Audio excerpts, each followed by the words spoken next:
አንተ ቤት እኔ አንተ ፊት የምቆም ሰው አይደለሁ። በስመ አብ ወወልድ ወመንፈስ ቅዱስ አሃዱ አምላክ አሜን። የተወደዳችሁ የልዑል እግዚአብሔር ቤተሰቦች የእናታችን የቅድስት ድንግል ማርያም የአስራት የቃል ኪዳን ልጆች በወደደንና ባፈቀረን በጌታችን በአምላካችን በመድኃኒታችን በኢየሱስ ክርስቶስ ፍጹም ሰላምታ ሰላም እላችኋለሁ። እንደምን ሰነበታችሁ? እንደምን ዋላችሁ? እንደምን እስከዚህ ሰዓት ደረሳችሁ? አሜን። ልዑል እግዚአብሔር ቸርነቱ ምሕረቱ በስቶልን ይችን ዕለት ይችን ሰዓት እንድንደርስ ባርኮ ፈቅዶ ለዚች ለተቀደሰች ሰዓት ላደረሳችሁ ክብርና ምስጋና አምልኮትና ውዳሴ ከእናቱ ከቅድስት ድንግል ማርያም ጋር ይድረሰው። እግዚአብሔር እንደወደደ እግዚአብሔር እንደፈቀደ ስለ ጾመ ሐዋርያት እንነጋገራለን። ጾመ ሐዋርያት በ2017 ዓመተ ምህረት መቼ እንደሚጀምር ጾም መጾም እንዲሁም ጾመ ሐዋርያትን መጾም ለምን እንዳስፈለገ በዚች ትንሽ ጊዜ እንነጋገራለን። ይህ ጾመ ሐዋርያት የሰኔ ጾም ወይም የሐዋርያት ጾም በመባል ይታወቃል። ይህ ጾም ከቤተ ክርስቲያናችን አዋጅ አጽዋማት ውስጥ አንዱ ጾም ነው። ቅዱሳን ሐዋርያት ጌታችንን ምሳሌ አድርገው አርአያ አድርገው የጾሙት ጾም ነው። ስለምን ይህ ጾም የሐዋርያት ጾም ተባለ ቢሉ በባለ በራቅሊጦስ ሐዋርያት መንፈስ ቅዱስን ከተቀበሉ በኋላ የጾሙት ጾም ስለሆነ ነው። ስለዚህ ይህ ጾም በ2017 ዓመተ ምህረት የሚጀምረው ሰኔ 2 ቀን ሰኞ ነው።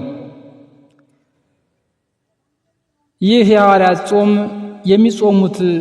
የሚጾሙት ጊዜያትም ቢያንስ 15 ቢበዛ 45 ቀናት ያህል ይጾማል። ጾሙ የሚገባበት ቀን በየዓመቱ የተለያየ ቢሆንም የጾሙ ማብቂያ ዕለት ግን ሐምሌ 5 ቀን ድረስ ነው። ቅዱሳን ሐዋርያት የአምላካቸውን የመምህራቸውን አርአያ ተከትለው እርሱ ወደ ማዳን ሥራው ማለትም ሕሙማነ ሥጋን በታምራት ሕሙማነ ነፍስን በትምህርት ከማዳን አስቀድሞ የሥራውን መጀመሪያ በገዳመ ቆሮንጦስ ገብቶ 40 ቀንና 40 ሌሊት እንደ ጾመና እንደ ጸለየ ቅዱሳን ሐዋርያትም ይህንን የመምህራቸውን አብነቱን ተከትለው ይህንን ጾም ጾመዋል።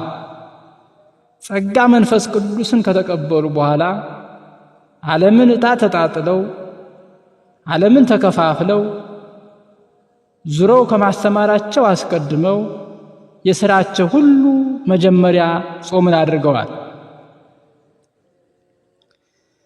ቀደምት የቤተ ክርስቲያናችን መጻሕፍት እንደሚያስረዱት ቅዱሳን ሐዋርያት ከጌታችን ዕርገት እስከ 50ኛው ቀን ማለትም ለ10 ቀናት በጾምና በጸሎት ቆይተዋል።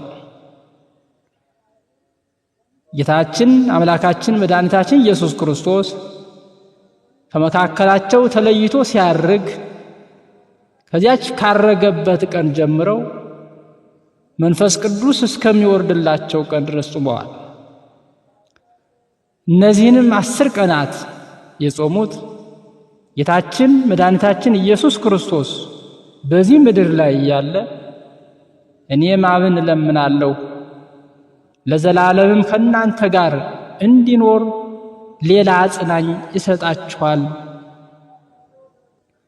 እርሱም ዓለም የማያየውና የማያውቀው ስለሆነ ሊቀበለው የማይችለው የእውነት መንፈስ ነው። ወላጆች እንደሌሏቸው ልጆች አልተዋችሁም በማለት በዮሐንስ ወንጌል ምዕራፍ 14 ቁጥር 16 እስከ 18 እንደተገለጸው የሰጣቸውን ተስፋ እየተጠባበቁ ቆይተዋል። ይህንን ጾም በመጾም ሐዋርያት ጸጋ መንፈስ ቅዱስን ለመቀበል ራሳቸውን አዘጋጅተውበታል። ዛሬም ካህናት አባቶቻችን ክህነት ከመቀበላቸው በፊት አዳዲስ ተጠማቂዎችም ከጥምቀታቸው በፊት እንዲሁም ክርስቲያኖች ሁሉ ቅዱስ ሥጋውንና ክቡር ደሙን ከመቀበላቸው በፊት የሚጾሙት ይህንን አብነት አድርገው ነው። የመንፈስ ቅዱስን ጸጋ ለመቀበል ራስን በጾምና በጸሎት ማዘጋጀት ያስፈልጋልና። ሐዋርያት መንፈስ ቅዱስን ከተቀበሉ በኋላ ጾምን የአገልግሎታቸው መጀመሪያ አድርገውታል። ሐዋርያት የመንፈስ ቅዱስን ጸጋ ከተቀበሉ በኋላ የጾሙት ስለምንድን ነው ቢሉ ሁለት ዓላማ መሰረት አድርገው ነው። አንደኛው ስለተሰጣቸው ጸጋ መንፈስ ቅዱስ አምላካቸውን ለማመስገን፣ ሁለተኛው ደግሞ በዓለሙ ሁሉ ዙረው ለሚሰብኩት ለሚያስተምሩት ወንጌል ራሳቸውን ለማዘጋጀት ነው። ሐዋርያት መንፈስ ቅዱስ ከወረደላቸው በኋላ መጾማቸው ጌታችን ኢየሱስ ክርስቶስን አብነት አድርገው ነው። እርሱ በማየ ዮርዳኖስ በደ ዮሐንስ ሲጠመቅ መንፈስ ቅዱስ በርግብ አምሳል ጌትነቱን ለመመስከር ከወረደ በኋላ ሳይውል ሳያድር ወደ ገዳመ ቆሮንጦስ ሂዶ በዚያ 40 መዓልትና 40 ሌሊት ጾሟልና እነርሱም ደግሞ ኃይል ይሆናቸው ዘንድ ጸጋ መንፈስ ቅዱስን በባለ ጰራቅሊጦስ ዕለት ከተቀበሉ በኋላ ጾምን የሥራቸው ሁሉ መጀመሪያ አድርገውታል። ጌታችን መድኃኒታችን ኢየሱስ ክርስቶስ ጾም የፈቃድ ብቻ ሳይሆን ትእዛዝ መሆኑንም ለሐዋርያቱና ለሚከተለው ሕዝብ ሲያስተምር እንዲህ ብሎ ነበር። ስትጾሙ እንደ ግብዞች አትጠውልጉ፣ ለሰዎች እንደ ጦመኛ ሊታዩ ፊታቸውን ያጠፋሉና እውነት እላችኋለሁ ዋጋቸውን ተቀብለዋል። አንተ ግን ስትጾም በስውር ላለው አባትህ እንጂ እንደ ጦመኛ ለሰዎች እንዳትታይ ራስህን ተቀባ፣ ፊትንም ታጠብ፣ በስውር የሚያይ አባትህም በግልጥ ይከፍልሃል በማለት በማቴዎስ ወንጌል ምዕራፍ 6 ቁጥር 16 እስከ 18 ባለው አስተምሯል። በዚህም ትምህርቱ እርሱ የሚወደው ጾም ምን አይነት እንደሆነና እንዲሁም የማኅበርና የግል ጾም መኖሩንም እናንተ ስትጾሙ እንዲሁም አንተ ግን ስትጾም ብሎ ለይቶ አስተምሮናል። በእግዚአብሔር ዘንድም የተወደደ ጾም እንዴት አይነት እንደሆነ ነቢያት አስቀድመው የበደልን እስራት ትፈቱ ዘንድ የቀንበርንስ ጠፍር ትለቁ ዘንድ የተገፉትን ሳርነት ትሰዱ ዘንድ ቀንበሩን ሁሉ ትሰብሩ ዘንድ አይደለምን? እንጀራንስ ለተራበ ትቆርስ ዘንድ ስደተኞችን ድሆችን ወደ ቤትህ ታስገባ ዘንድ የተራቆቱትንስ ብታይ ታለብስ ዘንድ ከሥጋ ዘመድህ እንዳትሸሽግ አይደለምን? ብለው በኢሳይያስ ምዕራፍ 58 ቁጥር 6 እስከ 8 ድረስ ጽፈዋል፣ አስተምረዋል። የሐዋርያት ጾም አንዳንዶች የቀሳውስት ጾም ይሉታል። ይህ ከአሰያይሙ ጋር የተያያዘ ብዥታ በመጠቀም ላለመጾም የሚፈልጉ ወገኖች ያመጡት ምክንያት ነው።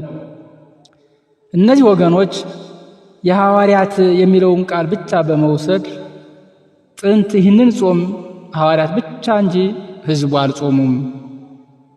ዛሬ ደግሞ በሐዋርያት እግር የተተኩ ካህናት ወይም ቄሶቹ ናቸው ጾሙ የነርሱ ነው ሲሉ ይደመጣሉ። ብዙውን ጊዜም ቀሳውስት አበክረው ስለሚጾሙትና በሕዝቡም ዘንድ ይህ ስለሚታወቅ ጭምር የመጣ አስተሳሰብ ነው።